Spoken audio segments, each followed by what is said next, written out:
Hello दोस्तों।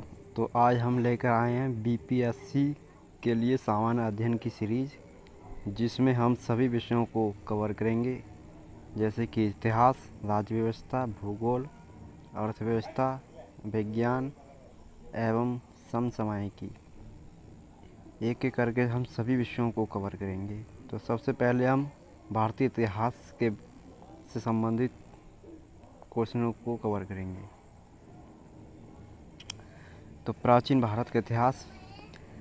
Question number 1, Bharat में पशुपालन एवं कृषि के प्राचीनतम साक्ष्य प्राप्त हुए हैं। तो ऑप्शन ए अंजीरा से, ऑप्शन बी दम्ब सादात से, ऑप्शन सी किली गुल मोहम्मद से, ऑप्शन डी मेहरगढ़ से या ऑप्शन ई। तो इसका आंसर है ऑप्शन डी मेहरगढ़ से। तो भारत में पशुपालन एवं कृषि के प्राचीनतम साक्ष्य कहाँ से प्राप्त हुए हैं? तो मेहरगढ़ से।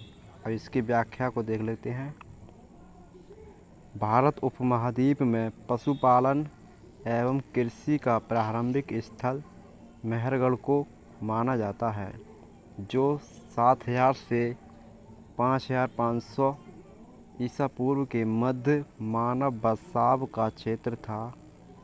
कुछ विद्वान मेहरगढ़ में पशुपालन का काल 8500 ईसा पूर्व से मानते हैं।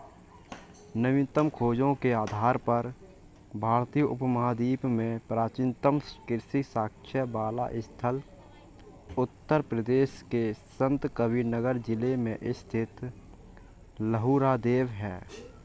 यहाँ से 7000 ईसा पूर्व से 9000 ईसा पूर्व के मध्य मानव के बसने तथा निश्चित तौर पर 6400 ईसा पूर्व के चावल के साक्ष्य प्राप्त हुए हैं। उल्लेखनीय है कि इस नवीनतम खोज के पूर्व भारतीय उपमहाद्वीप का प्राचीनतम कृषि साक्ष्य वाला स्थल मेहरगढ़ पाकिस्तान के बलूचिस्तान में स्थित। यहाँ से 7000 से 5500 ईसा पूर्व के गेहूं के साक्ष्य मिले हैं। इसके साथ ही चावल के साक्ष्य वाला स्थल कोल्डी हवा प्रयागराज जिले के बेसन नदी घाटी में नदी के तट पर स्थित। यहाँ से 6500 ईसा पूर्व के चावल की भूसी के साक्ष्य मिले हैं। तो चावल की भूसी के साक्ष्य मिले हैं कोल्डी हवा से, माना जाता है। क्वेश्चन नंबर 2, निम्नलिखित में से किसको कैल्कोलिथिक युग भी कहा जाता है? तो ऑप्शन ए पुरापाषाण युग, ऑप्शन बी नवपाषाण युग, ऑप्शन सी ताम्रपाषाण युग, ऑप्शन डी लौह युग। तो ऑप्शन सी ताम्रपाषाण युग। ताम्रपाषाण युग को कैल्कोलिथिक युग भी कहा जाता है। जिन संस्कृतियों में तावे के औजारों के साथ ही पत्थर के बने हुए उपकरणों का प्रचलन मिलता है, उन्हें प्रायः ताम्रपाषाण संस्कृतियाँ कहा जाता है। क्वेश्चन नंबर 3, हड़प्पा में मिट्टी के बर्तनों पर सामान्यतः किस रंग का उपयोग हुआ था? तो हड़प्पा में मिट्टी के बर्तनों पर लाल रंग का उपयोग हुआ। हड़प्पा में मिट्टी के बर्तनों पर लाल रंग का उपयोग हुआ। हड़प्पन निवासी मिट्टी के बर्तनों पर व्यापक पैमाने पर निर्माण करते थे। हड़प्पन निवासी मिट्टी के बर्तनों का व्यापक पैमाने पर निर्माण करते थे। प्रारंभिक हड़प्पा सभ्यता में पैर से चालित चाक का प्रयोग किया जाता था। परिपक्व हड़प्पा के दौर में हाथ से चालित चाकों का प्रयोग किया जाने लगा था। डिजाइन के आधार पर इन बर्तनों की 2 श्रेणियां थीं, एक तो बिना डिजाइन वाले बर्तन तथा दूसरे चित्रित मृदभांड। मृदभांडों को बनाने वाली मिट्टी में रेत का मिश्रण किया जाता था, जिनको पकाने पर यह हल्के भूरे लाल रंग का रूप ग्रहण कर लेती थीं। इन मृद भांडों के ऊपरी हिस्सों में लाल रंग की पुताई कर दी जाती थी तथा निचले हिस्से में काले रंग से विभिन्न प्रकार की चित्रकारी की जाती थी। क्वेश्चन नंबर 4, सिंधु घाटी सभ्यता निम्नलिखित में से किस युग में पड़ता है? तो ऑप्शन ए ऐतिहासिक काल, ऑप्शन बी प्रागैतिहासिक काल, ऑप्शन सी उत्तर ऐतिहासिक काल, ऑप्शन डी आद्य ऐतिहासिक काल। तो ऑप्शन डी आद्य ऐतिहासिक काल। सिंधु सभ्यता आद्य ऐतिहासिक काल में पड़ता है। ऐतिहासिक काल का निर्धारण पठनीय लेखन कला के ज्ञान के आधार पर किया जाता है। लेखन कला के ज्ञान से पहले का कालखंड प्रागैतिहासिक कालखंड होता है। भारतीय इतिहास में 2520 ईसा पूर्व से 6000 ईसा पूर्व का कालखंड आद्य ऐतिहासिक माना गया है। सिंधु सभ्यता आद्य ऐतिहासिक काल की सभ्यता है क्योंकि यहाँ पर लेखन कला का ज्ञान तो है परंतु अभी तक इससे पढ़ा नहीं जा सका है। क्वेश्चन नंबर 5, सिंधु घाटी सभ्यता की सबसे महत्वपूर्ण विशेषता क्या है? तो ऑप्शन ए पकी ईंटों से बनी इमारत, ऑप्शन बी प्रथम असली मेहराब, ऑप्शन सी पूजा स्थल, ऑप्शन डी कला और वास्तुकला, ऑप्शन ई इनमें से कोई नहीं। तो ऑप्शन ए पकी ईंटों से बनी इमारत।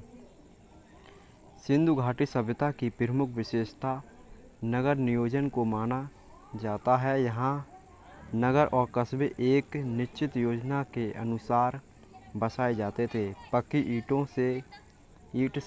ईंट से बनी इमारतों में मोहनजोदड़ो का विशाल स्नानागार व अन्नागार प्रमुख हैं। इनकी सतह पकी ईंटों की है जिसे जिप्सम तथा मोर्टार द्वारा जोड़ा गया है। क्वेश्चन नंबर 6, निम्नलिखित में से कौन सा एक हड़प्पा का बंदरगाह है? तो option B right answer Lothal. तो हड़प्पा सभ्यता का बंदरगाह कहाँ था? तो लोथल में। तो हड़प्पीय नगर लोथल जो कि गुजरात के अहमदाबाद ज़िले में भोगो नदी के किनारे स्थित है। यहाँ की सर्वाधिक महत्वपूर्ण उपलब्धि हड़प्पाकालीन बंदरगाह है। क्वेश्चन नंबर 7, निम्नलिखित में से कौन सा हड़प्पाकालीन स्थल गुजरात में स्थित है? तो ऑप्शन ए लोथल। क्वेश्चन नंबर 8, निम्नलिखित में से किस हड़प्पाकालीन स्थल से टेराकोटा का हल प्राप्त हुआ है? तो ऑप्शन ए धोलावीरा से, ऑप्शन बी बनावली से, ऑप्शन सी कालीबंगा से, ऑप्शन डी लोथल से। तो किस स्थान से हड़प्पाकालीन टेराकोटा का हल प्राप्त हुआ है? तो ऑप्शन बी बनावली से। तो हरियाणा के फतेहाबाद ज़िले में स्थित बनावली से टेराकोटा का हल प्राप्त हुआ है। क्वेश्चन नंबर 9, निम्न में से किस हड़प्पन नगर में जुते हुए खेतों के निशान मिले हैं? तो निम्न में से किस हड़प्पन नगर में जुते हुए खेतों के निशान मिले हैं? तो ऑप्शन ए कालीबंगा से। पिरसनगढ़ हड़प्पा सभ्यता के स्थलों में से खंबात की खाड़ी के निकट स्थित लोथल से गोदीवाड़ा के साक्ष्य मिले हैं।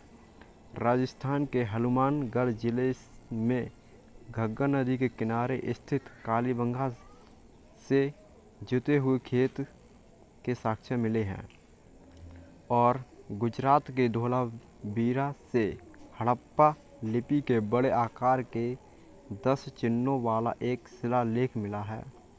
हरियाणा के फतेहाबाद ज़िले में स्थित बनावली से पक्की मिट्टी की बनी हुई हल की प्रकृति मिली है। क्वेश्चन नंबर 10, निम्नलिखित में से कौन हड़प्पा और मोहनजोदड़ो के उत्खनन से संबंधित नहीं है?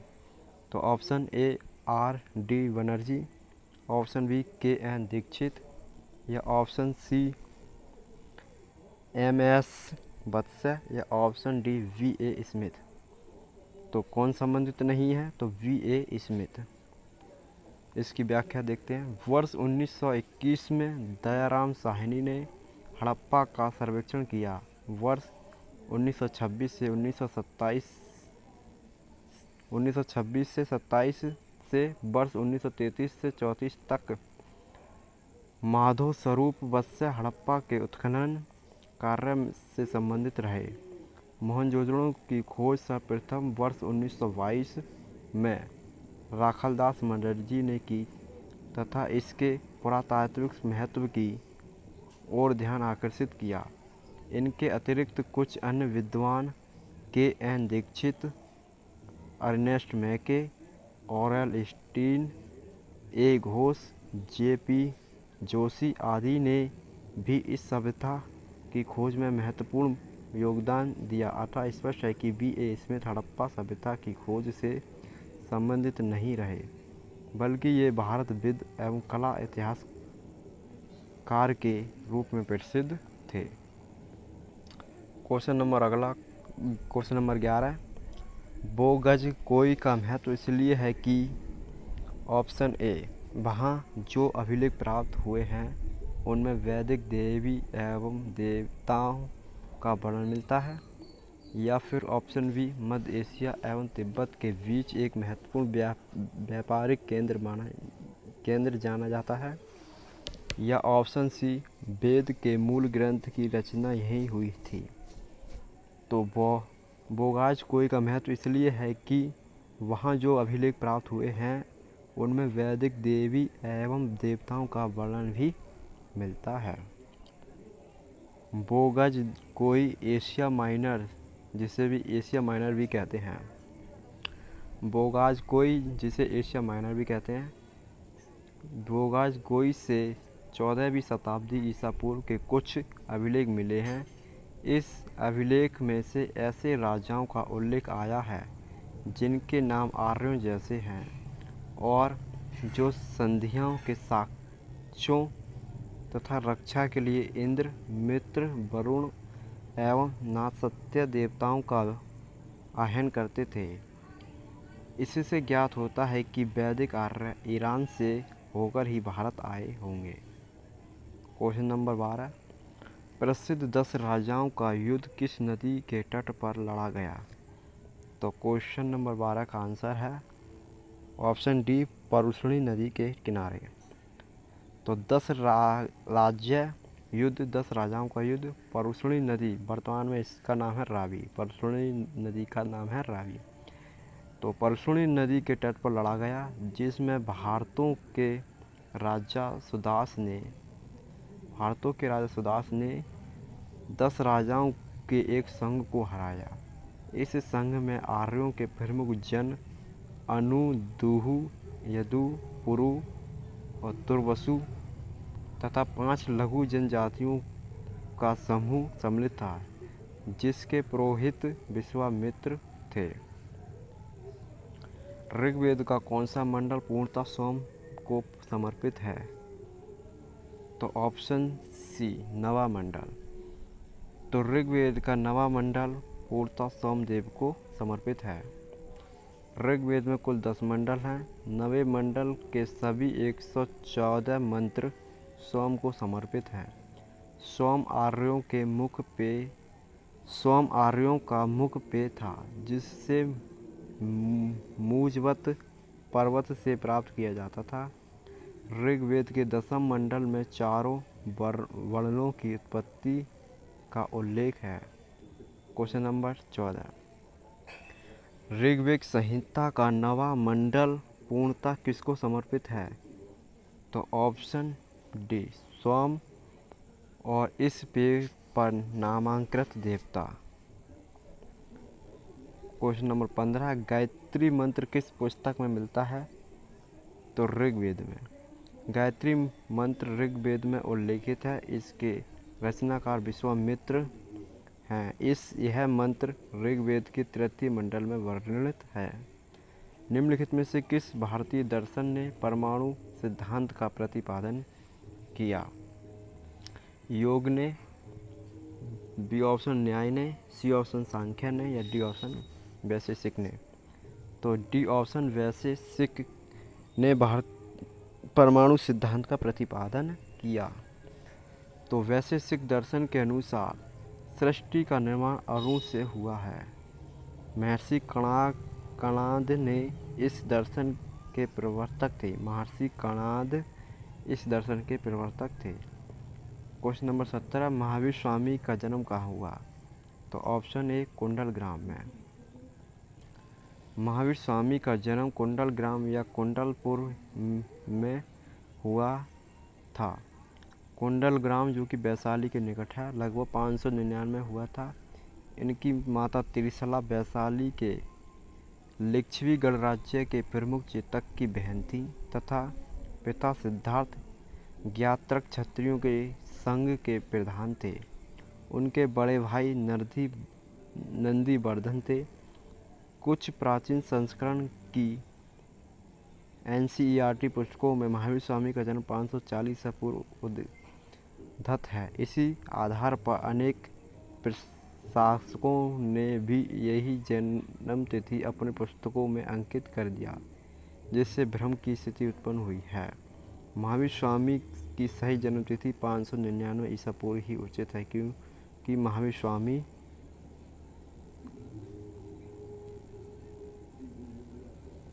महात्मा बुद्ध के पहले के काल के हैं। महात्मा बुद्ध का जन्म 563 ईसा पूर्व है।